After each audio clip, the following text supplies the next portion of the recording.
ओम नमः शिवाय ओम नमः शिवाय ओम नमः शिवाय। पंचम सर शुक्र का पूर्व चरित माल एवं रावण तो समझन तथा वानर राक्षस संग्राम।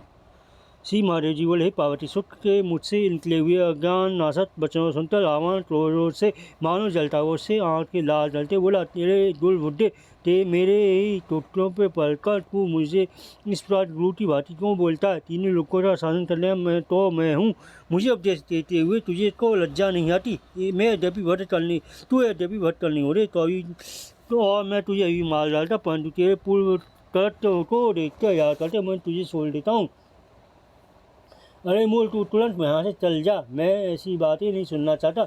हमारे वसंत महाराष्ट्र की बड़ी जपा है, ऐसा कहकर तापता वो अपने घर चला गया। पूर्व जन्म में सुख बेदर्द ब्रह्म विद्या ब्रह्म था, तब बाण पश विधि से अपनी धर्म कर्म में तत्पर वन में चला। इस महामती ने देवताओं की बुद्धि दैत्यों की नाशी लाता बहुत से बड़े बड़े व्यक्ति, अतः देवताओं के मिल रही है क्या सुख को आशा से विरोध हो गया। उस समय दंतस्थ नामक एक महान राक्षस सुख का पर कार्य करने को चालू होता।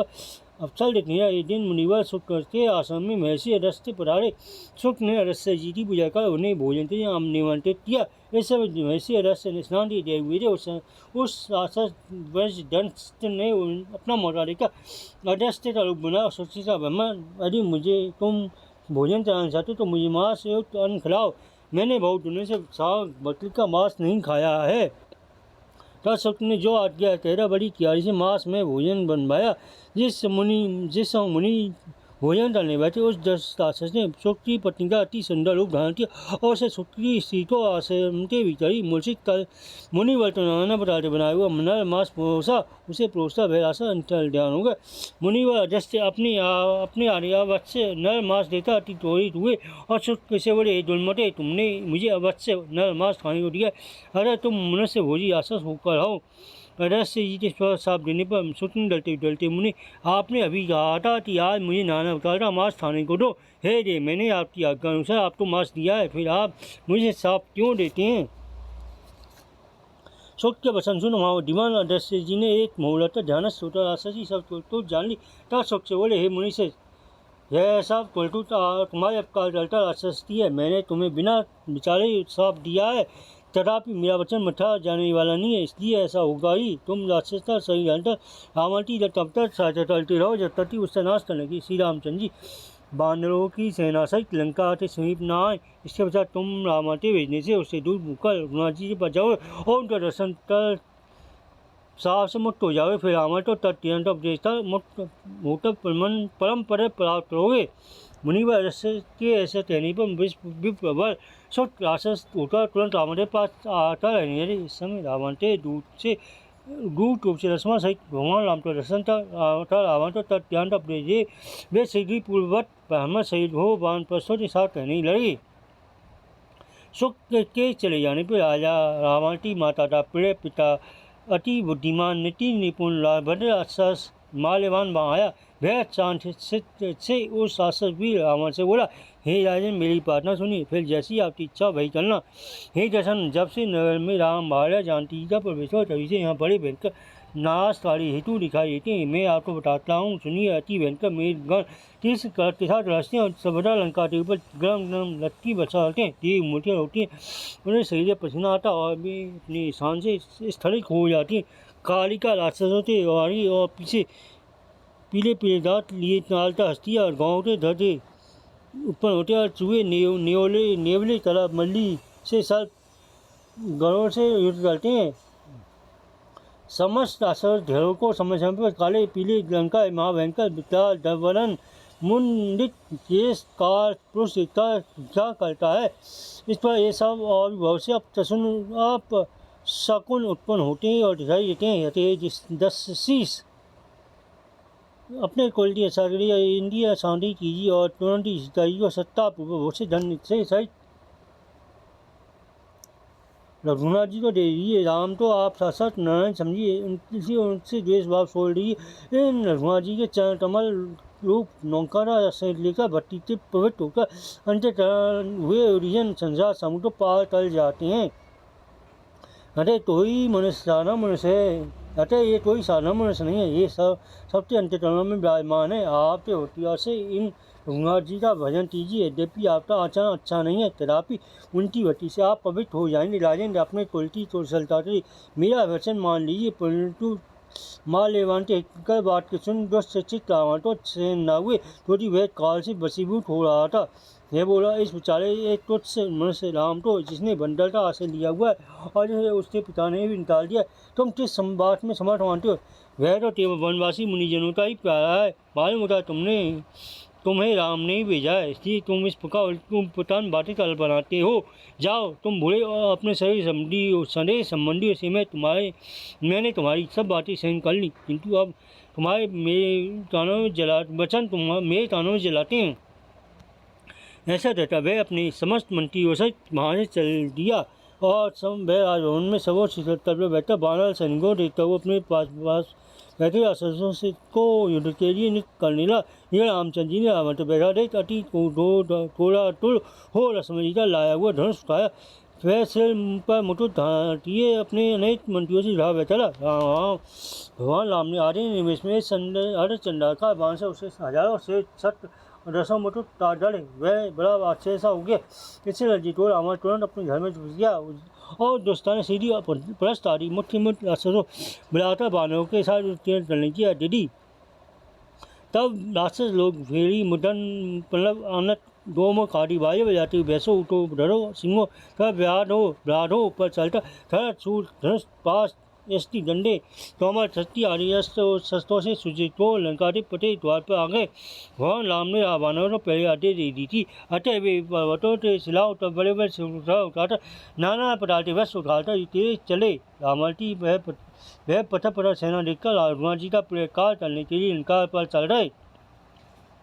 उनमें से कोई श्रेष्ठ युद्धपति, कोई टोटी युद्धपति, कोई सत टोटी युद्ध नायक थे। उन बानरों ने उछलते टूटते रस्ते बस परवश का मुठ्ठियाँ तांतर नगरों सवर से घेर लिया। महाबली राम और बीरबल असमंती जय भुना जी सुरक्षित राजा सुदेवती जय। इस बार सब तटे हुए सत्वर भगवान अंदर तुमद नील सरव मेनट द्विध जाम्बन धैर्यमुट केसी ताल तथा अन्य समस्त बानर युद्धपतियों ने उछलकर लंका के सब द्वारों को चारों से घेर लिया। तब ये महाकाय बानर वत्स पर्वत का नट तथा दांतों से अति वेगपूर्वक उन राक्षसों मारने लगे। तब महाभयानक बड़े बड़े डील वाले महाबली राक्षस धर्मी अति रोषपूर्वक सब द्वार से निकलकर भिंडी पाथर सूर पशु आदि विविध अस्त्र शस्त्रों से बानर सेना पर प्रहार करने लगे। इस प्रकार विजयी बानर भी राक्षसों को मारने लगे। उस समय राक्षस बानरों का बड़ा बच्चे तीर चल गया। वो जिस समय उस समूह में लगता मासी कीच हो गई। वही वीर राक्षस केसी घोड़ों हाथी और सोन में लड़कों पर चल अपने सब से दसों दिशाओं गुंजायमान चलते हुए लड़ाई थे। राक्षस तो बानर दोनों ही पर से एक दूसरे जीतना चाहते थे।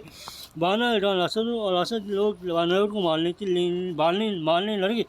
विष्णु भगवान राम की दृष्टि पड़ने से देवता होते अत्यंत से बानर बड़े प्रबल हो गए। मानो अमृतपान कल अति हर्ष उत्साह पूर्वक सीताजी को हरण करने के समय इस पर करने का महापापी आसमान से पालित निश्चय जबरदस्त राक्षसों मारने लगे। धीरे धीरे राक्षसों की सेना नष्ट होकर केवल चौथाई रह गई। अपनी सेना नष्ट होती देख ब्रह्मारी जी के बलते से पसंद दुष्ट बुद्धि राक्षस मेघनाथ अंतर ध्यान हो गया। वह दैत्य सब प्रकार के सहस्त्र चलाने में कुशल था। अतः वे काल में चलता ब्रह्मास्त्र द्वारा बानर सेना को दलित करता हुआ सबों से नाना प्रकार और बाण समूह बरसाने यह बड़ा अच्छे सा होने लगा।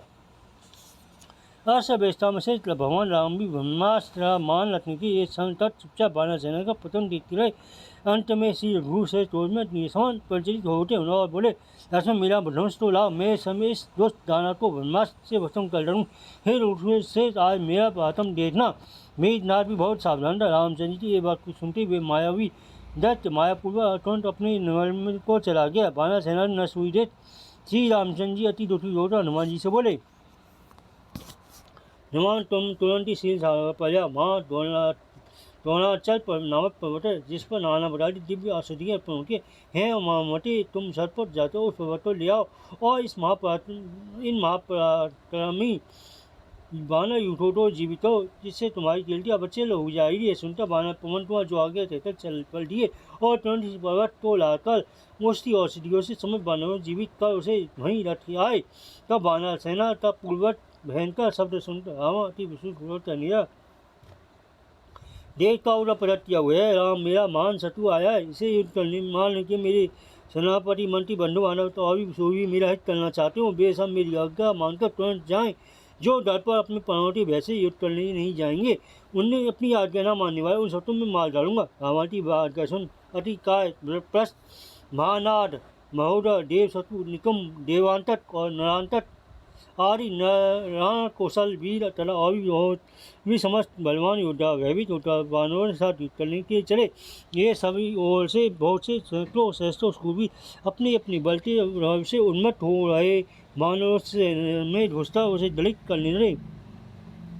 इनमें वसुंधी भंडी पर बाण खड़क परसों करा और भी नाना प्रकार के अस्त्र शस्त्रों से बानर युद्ध प्रतियों प्रहार करने लगे। इस इधर बानर वीर वत्सों प्रवत्सिकों नखों धारों और मुठ्ठियों से समस्त असर यूथपों को निष्प्राण करने लगे।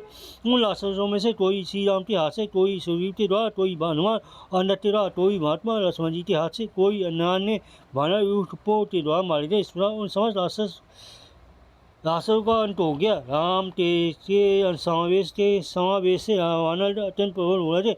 राम शक्ति से शून्य होने पर इनसे इतनी सामर्थ्य कैसे हो सकती थी। भगवान राम सर्वेश्वर सर्व में सबके नेता सबरा चिन्नानंद में हैं, तथापि माया से मानव चरित्र नूतन डलते हुए आदि लीलाता विस्तार डलते हैं। इति श्रीमद्अध्यात्म रामायण उमावेशव समाधि युद्ध कांडे पंचम सर्ग। ओम नमः शिवाय, ओम नमः शिवाय, ओम नमः शिवाय, ओम नमः शिवाय, ओम नमः शिवाय, ओम नमः शिवाय।